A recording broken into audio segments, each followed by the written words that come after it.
আমাদের কাছে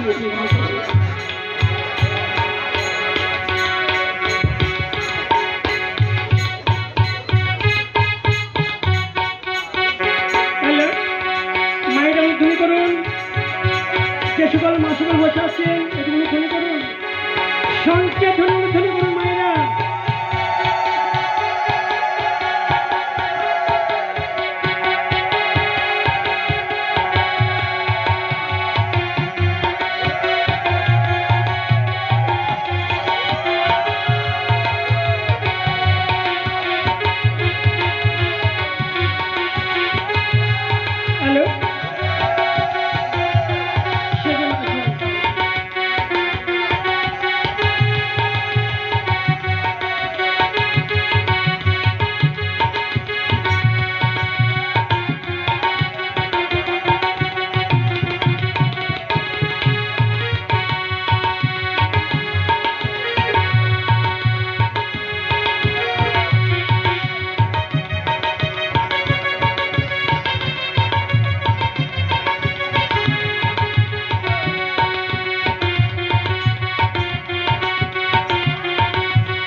বেহলা, ওই হচ্ছে আমাদের বাড়ি। বাড়ির ভিতরে দাঁড়িয়ে আছে আমার পিতা মাতা, আমাদের জন্য অপেক্ষা করছে। তাই আমরা বাড়ির ভিতরে প্রবেশ করবার আগেই আমরা প্রণাম করি, আমরা বাড়ির ভিতরে প্রবেশ করবো। কেমন বেহলা? তুমি যা বলবি আমি তাই করব। আগে আমরা প্রণাম করব, তারপরে বাড়ির ভিতরে প্রবেশ করব।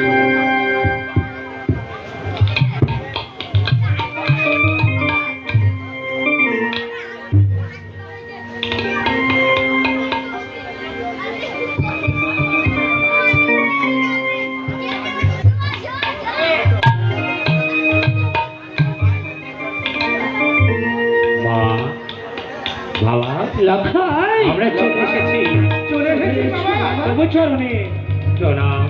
আশীর্বাদ করি তোমরা দীর্ঘজীবী হও বাবা।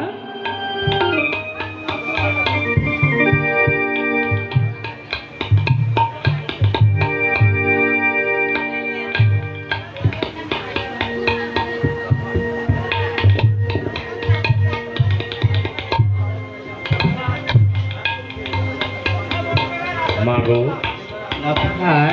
তোমায় একটি কথা বলবো। ওরে লখাই, মায়ের সঙ্গে একটি কথা বলবি কেন বাবা? তোর মনে যত কথা আছে মায়ের সঙ্গে বল। মাগো, আমি যখন এই নিছানি ছেড়ে এই চম্পালাই ছেড়ে এই নিছানি নগর বিবাহ করতে গিয়েছিলাম, তখন এই সোনার চম্পালে কি এমন অঘটন ঘটেছে মা? না লখাই না, তুই বিবাহ করতে যাবার পরে সোনার চম্পালায় কোনো অঘটন ঘটেনি বাবা, কোনো অঘটন ঘটেনি। মাগো, বলো লখাই। তুমি আমায় মিথ্যে কথা বলছো? না তো বাবা। আজ কত আনন্দ দিনে তোমার চোখে জল আর বাবার মুখে হাসি নেই। লখাই, কেন মা? আনন্দে বাবা, আনন্দে। আজ আনন্দে তোর মায়ের দু চোখে জল নেমে আসছে, তোর পিতার মুখে হাসি নয়। তবে কোন আনন্দে জানিস বাবা? কোন আনন্দে? লখাই রে, বলো মা। আজকে তোকে সোনার চম্পলা পরিত্যাগ করে কোথায় যেতে হবে জানিস বাবা? এই সোনার চম্পলা পরিত্যাগ করে যদি আমি সাঁতারি পর্বতে লোহাময় বাসর করি মা! তাদের নিশি জাগরণ করে কাটাতি রাখা। এ কি বলছো মা? আমি তোমাদের ছেড়ে একটি রাত্র বাইরে কাটাইনি। আমি কেমন করে তোমাদের ছেড়ে একটি রাত্রি কাটাবো মা? হ্যাঁ বাবা লখাই, বলতে পারো বাবা? তোমার মা বলতে পারো? আমি পারবো না। আমি পারবো না বাবা। শুধু আমি তোমাদের ছেড়ে আয়, আমি যেতে পারবো না। একটি নিশি বাবা, একটি নিশি, দাদা বাবা লখাই, একটি নিশি। এমন কথা বলে না। আজ তোমার মঙ্গল অমঙ্গলের কথা চিন্তা করে আমি সাঁতারি পর্বতে ছিদ্রবিহীন বাসর ঘর নির্মাণ করেছি, শুধুমাত্র একটি বাদের নিশি কাটাবার জন্য। ভয় নেই বাবা লখাই, সেখানে তোমরা একা থাকবে না। সেখানে ধর্মরাজ হরেক প্রহরী আগুনের কুণ্ডলী জ্বালানো আছে, কোনো ভয় নেই বাবা। শত শত প্রহরীগণ তোমাদেরকে পাহারা দেবে, শুধুমাত্র একটি বাদের নিশি তুমি ধারণ করে চলে আসবে আমার সোনার চক্রবর্তী। আমি আমার লক্ষ্যকে বুঝিয়ে করিয়ে পাঠিয়ে দিচ্ছি। হ্যাঁ সরকার, আমি আর পাচ্ছি না সরকার। তুমি তোমার পুত্র এবং পুত্রবধূকে তুমি ভালো করে বুঝিয়ে সুঝিয়ে পাঠিয়ে দাও। শুধুমাত্র একটি বাদের নিশি যাপন করবে, আর কি করবে জানো?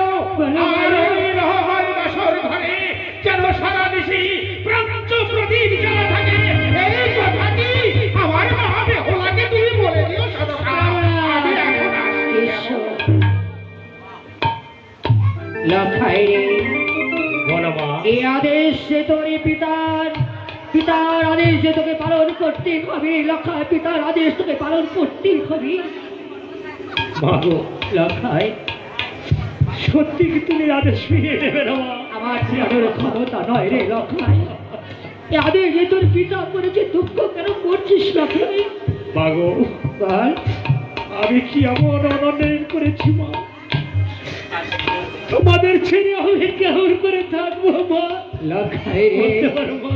তুই কি জানিস না রে বাবা, মায়ের কন্যা সন্তান হয়, পুত্র সন্তান হয়।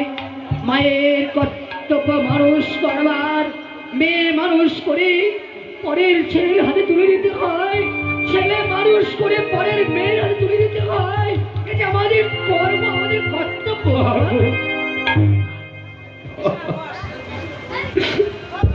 এসো মা, তোমরা যতক্ষণই শুনবে না। স্বামী, বলবে হলো, আমি তোমাকে একটি কথা বলবো। বলবে হলো, তুমি একটি কেন?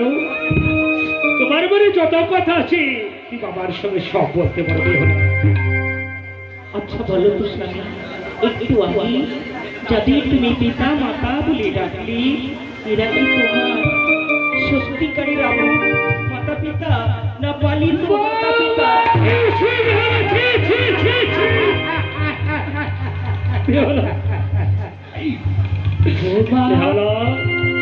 আমি ভেবেছিলাম তুমি উচ্চ বংশের মেয়ে, তোমার মুখে কটু ভাষা মানায় না।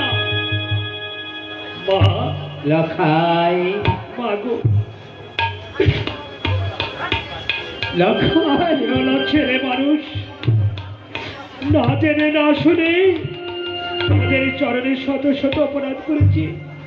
আমি বিহল হয়ে আমি ক্ষমা ওঠ বাবা, ও লখাই রে, আমার বৌমাকে বলতে দে, বলতে দে। আর যত বলবে তত আনন্দে আমার মুখটা উড়ে যাবে। বলো মা, বলো, তোমার যত খুশি তত বলো। আমার সে আনন্দে মুখটা উঠে যাচ্ছে মা। বলো মা, বলো। আমি বুঝতে পারিনি, আমি না জেনে না শুনি আমি তোমার নিকট শত শত অপরাধ করেছি মা। আমি যদি তোমার আপন মেয়ে হতাম তাহলে তুমি আমাদের দূরে ফেলে দিতে পারলে।